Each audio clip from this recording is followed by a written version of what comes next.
ચૂંટણી જીત્યા પછી મતદારોને એક જ ડર હોય છે, પક્ષ પલટો. ગીર સોમનાથની તલાલા તાલુકા પંચાયતમાં પણ કંઈક આવો જ નજારો જોવા મળ્યો. જો કે ચૂંટાયેલા પ્રતિનિધિઓએ મતદારોનો વિશ્વાસ જાળવી રાખવા માટે એક નવતર પ્રયોગ અપનાવ્યો. શું છે સમગ્ર ઘટના? આવો સમજીએ. નમસ્કાર દર્શક મિત્રો, હું છું સુરેશ વણોલ અને આપ જોઈ રહ્યા છો બેનિફિટ ન્યૂઝ.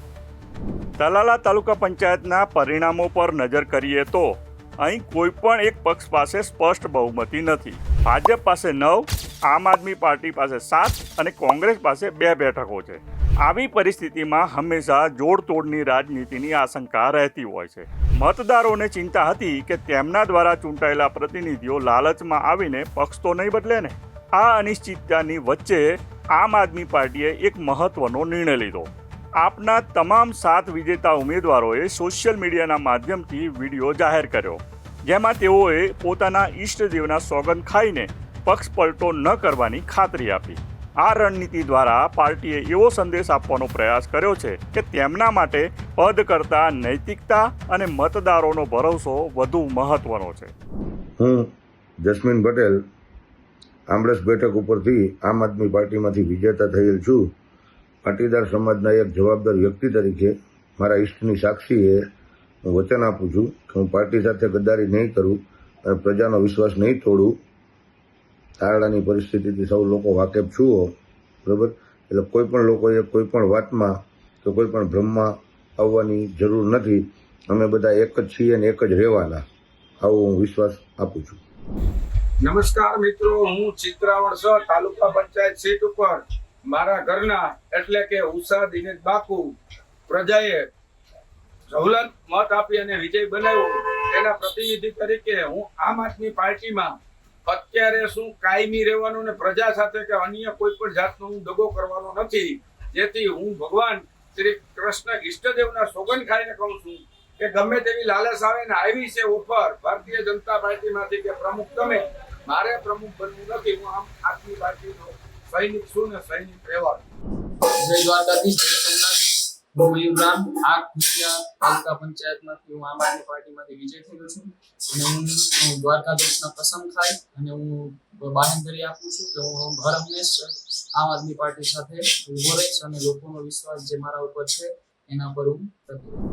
માત્ર સોગંદ જ નહીં, પાર્ટીએ કાયદાકીય રીતે પણ તૈયારી કરી છે. જો કોઈ સભ્ય પક્ષ વિરુદ્ધ જઈને નિર્ણય લે છે તો પાર્ટી કાયદા મુજબ તેમનું સભ્યપદ રદ કરાવવા માટે કોર્ટનો સહારો લેશે. સભ્યપદ રદ થવાના કારણે તે બેઠક પર ફરીથી ચૂંટણી યોજવી પડે, જે કોઈપણ નેતા માટે રાજકીય જોખમ સમાન હોય છે. આમ નૈતિક અને કાયદાકીય બંને રીતે આપે પોતાના ગઢને સુરક્ષિત રાખવાનો પ્રયાસ કર્યો છે. મારું નામ છે વિજયભાઈ કનકભાઈ શિયાળ, ધાવા જસા કુમતા, આમ આદમી પાર્ટીથી વિજય થયો. હું જનતાનો વિશ્વાસ નહીં કરું, ભગવાનની સાક્ષીએ સોગંદ ખાઓ કે પૂરી ઈમાનદારીથી આમ આદમી પાર્ટીનો સાથ ક્યારેય નહીં કરું. હું ગોરવાઈથી આવું છું, કોળી સમાજના તાલુકામાંથી સુટાણો છે. હું ખોટું કરી નહીં કાંઈ, મારા કુલદેવના આમ કોઈ વસ્તુ નહીં. હું ભેગો ભેગો જ રહેવાનું, ગમે એમ થઈ જાય તોય કોઈ વસ્તુ મારી માંથી વિશ્વાસઘાત કરતા નહીં. ગમે એમ ભલે થઈ જાય, કોઈ પૈસા લાલચમાં કોઈ વસ્તુમાં હું નહીં જાઉં. હું વિજય હિરપરા, આમ આદમી કાર્યકર તાલાળા. છેલ્લા 2 દિવસથી જે આમ આદમી પાર્ટીના ઉમેદવારો ઉપર ખોટી અફવાઓ ફેલાવવામાં આવી છે કે પાટીદાર સમાજના જે 2 તાલુકા પંચાયતમાં ચૂંટાયેલા વ્યક્તિ છે એને ખરીદી લેશે, તો આ વાત તદ્દન ખોટી છે. આમ આદમી પાર્ટીના જે 7 ઉમેદવાર ચૂંટાયા છે એ તમામ ક્યાંય પણ પક્ષ છોડી જવાના નથી. તો આવી ખોટી અફવાની વાતમાં આવવું નહીં. 7 લોકોએ પોતાની કુળદેવીના સમખાઈને કીધા છે. એ જ બાબતે આજે મારા બંને ખાસ મિત્રો લેવા પાટીદાર સમાજમાંથી આવેલા બંને તાલુકા પંચાયત મંડોળ અને તાલુકા પંચાયત આકોલવાડીના ઉમેદવાર એવા શ્રી મનીષભાઈ ગોંડલિયા અને સુધીરભાઈ મુંગરા મારી સાથે છે.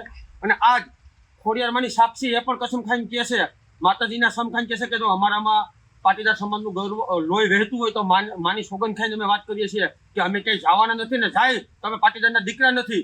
તો ચાલો આપણે એમની સાથે પણ વાત કરીએ. હું મનીષ ગોંડલિયા, આકોલવાડી સીટ તાલુકા ઉમેદવાર, અને આ ભાઈ છે સુધીરભાઈ મુંગરા, મંડોળા સીટના ઉમેદવાર, વિજય ઉમેદવાર.